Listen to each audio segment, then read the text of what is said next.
I see that you got rest in peace, Kiernan Forbes, up on the screen. So, AKA, also known as Kiernan Forbes, also known as AKA's past. And yeah, it's a sad one because he's a brilliant artist, but there was also criticism around his involvement in his girlfriend's passing. So she committed suicide. She jumped off a building in Cape Town, and then I don't think the family were too happy about his whole involvement in this. He was there at the time of the suicide.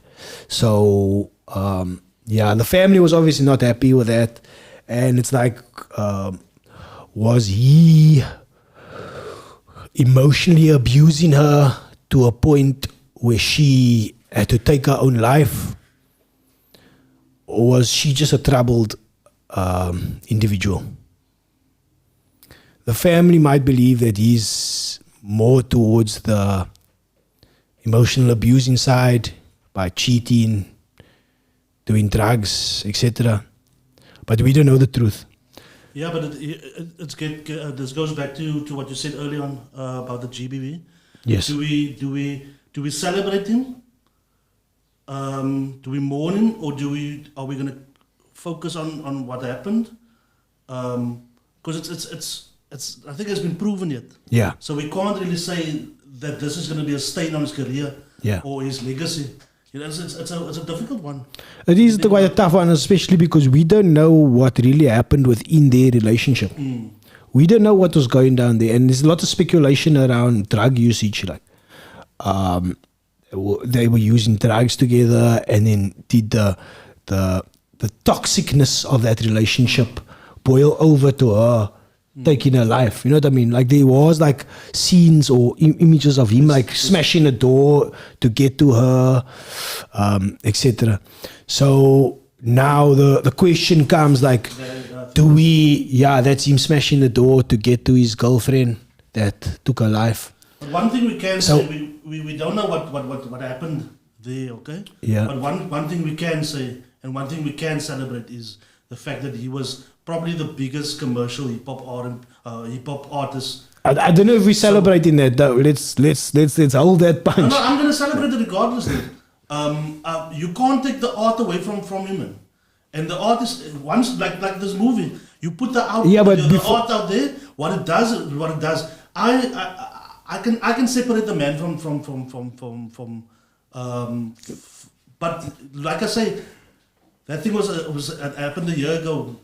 I don't know. I'm just gonna celebrate his music and what is achieved. So I don't know if the right word is celebrate. Like, that is what I'm saying. Maybe we can respect. Okay, let's. You know what I mean? Word, yeah. Celebrate is like, yay. Respect is like, okay, you did a good job. You know what I mean? So that's maybe I'm going on the word usage there, but the fact is like that he did these things, and now I go back to the question that I asked earlier, like, can a man come back from this? So for instance, he was in a toxic relationship, right? A lot of toxic things happened. She took her life. After that fact, he's like, damn, fuck, I can't go on living this way. I repent. I'm finished with all that stuff. I want a better life for myself. I'm never going to treat a woman again like that. I'm going to talk out about the way you talk about this. Is it possible that he can be forgiven for that? Babawa, what do you think about again the situation? Oh, Lord. Number one, I'm a Christian. I pray a lot. That's just me. I forgive people that don't deserve to be forgiven. For AKA, whatever happened between him and Anele, it happened between both of them, right? And whatever people said happened, like I said, it's between both of them. I don't follow celebrity stuff. Yeah, I like him. I like his music. But the one thing that hurts the most is death. And then when it comes to forgiving people for what they've done, on my side, I forgive people, and then it's up to them and God. He will deal with his demons with God, and that's up to them. I don't have a right to judge them and say, this person did this and this person did that. That's up to them and God. But now, the only thing, like I said, that actually hit me the most is the death, how he was killed. Because that's sad. That's sad, yeah. He was the first murdered. thing I thought about was his child. Yeah, he was murdered. And his girlfriend Nadia and all of that. But the first person I thought about was Cairo. Because imagine, she's sleeping, she doesn't know what's happening, and people are just taking photos. Okay, AKA is dead, and they just posted that on Twitter, like after he was shot, and people are posting that. And just think about it, you're at home, and then you just see on social media that your husband, your loved one is just dead, just like that. That's disrespect. Yes, we might not have respected him. Some people don't respect him, that's fine because of whatever issues, but I won't judge him on that. That's his thing. But like I said, GBV, that's something that I do not like, and I do not stand with. But hey, Mario, do you listen to AKA? Yeah, a lot. But touching on this, I don't think like we can really go to AKA and be like AKA did this to the girlfriend, or it was never proven. Like we can go to people like R. Kelly. R. Kelly is a convicted criminal. There's levels to this, like you say. AKA is never proven. His crimes are never proven. It's just conspiracy. So like we can't really judge him on that. Chelsea, do you want to hop in here? Or Chelsea or Amandla, or any one of you, I want to hear your take on AKA. If you have a take on AKA, you say that he can't be judged. Like, you were saying he can't be judged on. I'm not really saying he can't be judged or anything, but if not proven guilty, he was not proven that it's him. Yeah. Who made her commit suicide. It's not a proven thing. We don't know if she was troubled or it was him. Yeah. So we can't really prosecute that man. Yeah, so like we can't. And then like I know like GBV thingy, I'm gonna sound like I'm trying to protect him since I'm a guy also. But I'm not really trying to protect him, but it's always like this.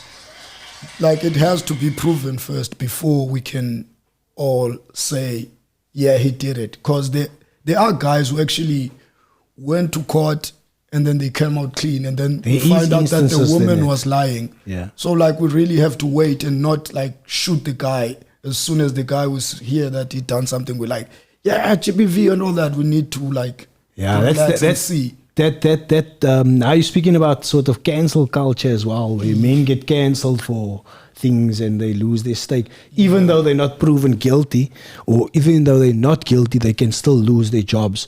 So for instance, like a woman says like, oh, this guy sexually harassed me. He loses his job and he doesn't ever get it back, and he's still and he actually never sexually harassed her.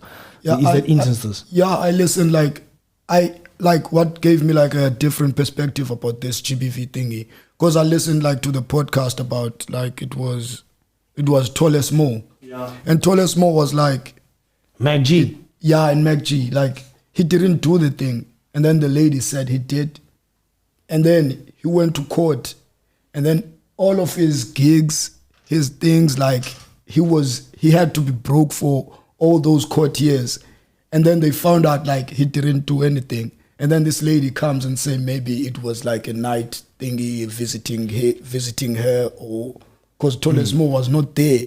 It's proven now, like that lady wasted the like what you call the resources, the government resources, all the money, courts monies and stuff. You see, so like, that's like, so now I'm like, you have to just wait and not be like, GBV. You have to wait and see. Situations are different. Chelsea, you never know. I see you. You can't wait to speak there. You can't wait to speak about this topic. I think I want to be a little bit careful with what I say. I think I just want to start by saying that I don't know AKA very well, actually. Like, I know his music, but I don't know anything about these scandals and stuff because I'm not that into like celebrity news. But I am married to someone that is in the public eye, and I think that people do jump on things very quickly. And I do agree with what Babawa said as well, coming from a place of being a Christian, that we can't just judge things without knowing the full context of the story, and that is between him and God. But I will say, as a feminist, that we're always going to believe that the woman is not lying first, right? Before suggesting that the woman is lying. I like that.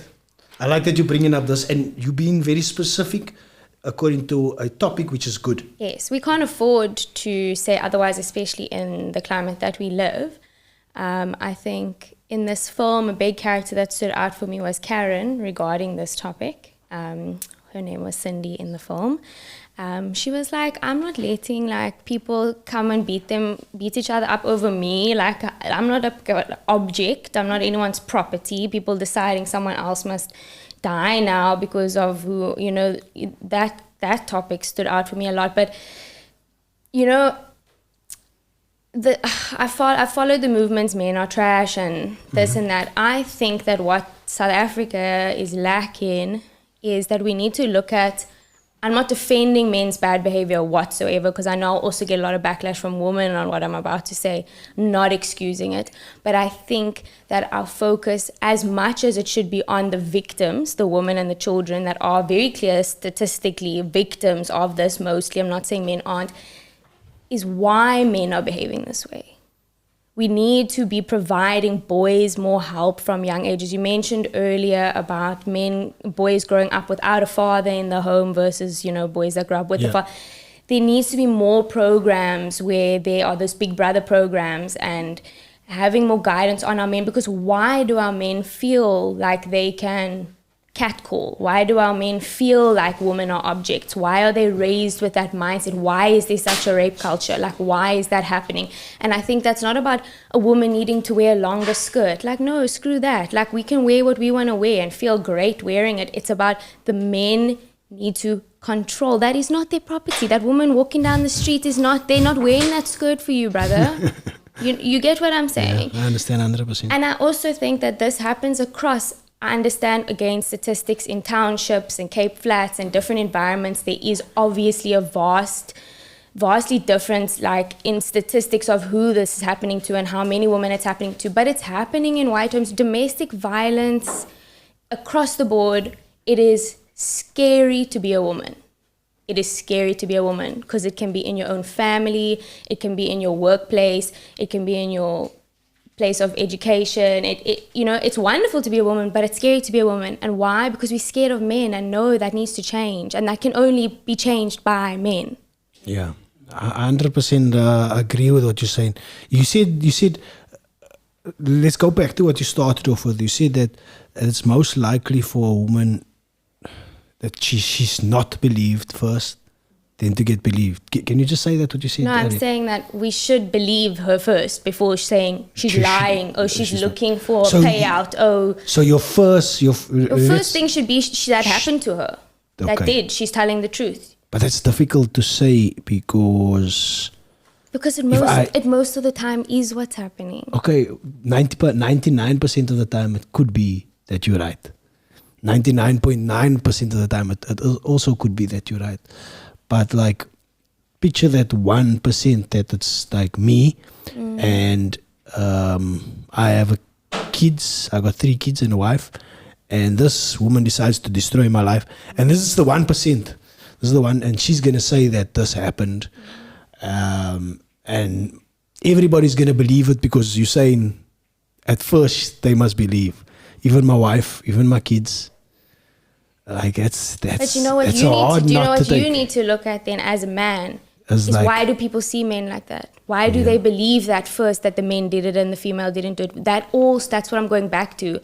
I'm not hating on men whatsoever. That's not in my belief system. I love my husband very much. I love Riaz very much. I love Amandla very much. It's not about hating on men. It's about you guys as men. You're not sitting back and be like, we always, we the victim. You're not the victim. You're not the victim in the situation. Yeah. You need to go and help other men that are behaving badly to stop behaving badly. I think 100%. I think when we spoke about this on the podcast a few times already, the hashtag men are trash. Whoever came up with it, she came up with it for a reason. Men supposed to feel guilty. It's like, no, but men aren't trash. No, but they want you to feel angry, because once you're angry, then you'll do something about it. You'll call out the next man. The other man that is behaving like trash because you're not trash. Yeah. Yeah, that's a fully loaded movement, and I'd rather not get into it because I have mixed opinions on that. But I get what you're saying. It's true. You know what I'm saying? But here's the kicker, though. In the court of law, it says you're innocent until proven guilty. So, but I get what you're saying. I really do get what you're saying. But yeah, from a male's point of view, teach your sons better. That's I'm definitely. Yeah, I think that your point there was like, we keep looking like, no, it's not me. But now it's like almost like the easy way out. But instead of saying, okay, what got me to this point? What made it happen? What made it possible for this thing to happen to me? Instead of like, no, it's not me, it's that, but somebody else. Yeah. Like, I think take accountability or something. And like that's why I go back to, like, we're not saying this doesn't happen to men, like bad things. They do. It does happen to boys and it does happen to men. But just unfortunately, I know people get irritated with me a lot about the statistics thing. But if you stand in a room of women and you ask, how many of you have ever felt threatened by a man? How many of you have been assaulted by a man? Everyone's hand's going to go up. Amandla, it's a hard topic here, bro. I see you sweating already.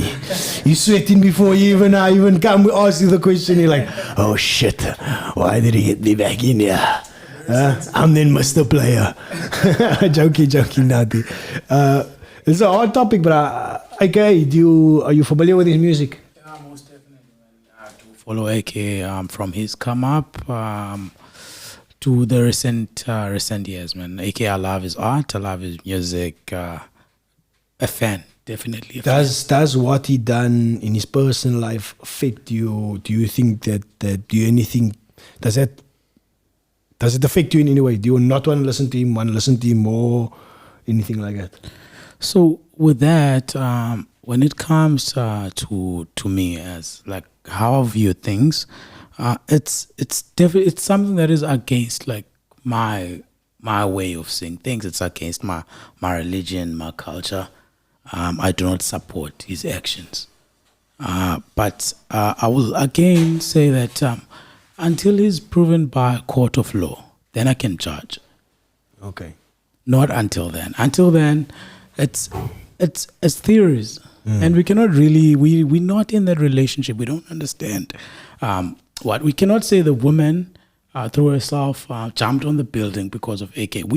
We don't know, guys. Like you know. It's damaging to make accusations because we all know relationships are complicated. Yeah, and I'm very careful when it comes to like speculating things where I have no solid evidence, because I've seen this. Like something would happen when you're involved, like right next to you. Something happens, maybe an accident, and then you hear about it somewhere else. People who were not there speaking about it, and you hear things they say about the things that you actually saw, and you get like, I didn't know this happened. I was there, but what do we call it? The old broken telephone, like. What are they talking about? So when it comes to that, I would say obviously if this is something that he had done, definitely I do not support that. But right now I would say I do respect AK, and I will celebrate his life for the music that he's put out there, for what he's done for the culture of hip hop.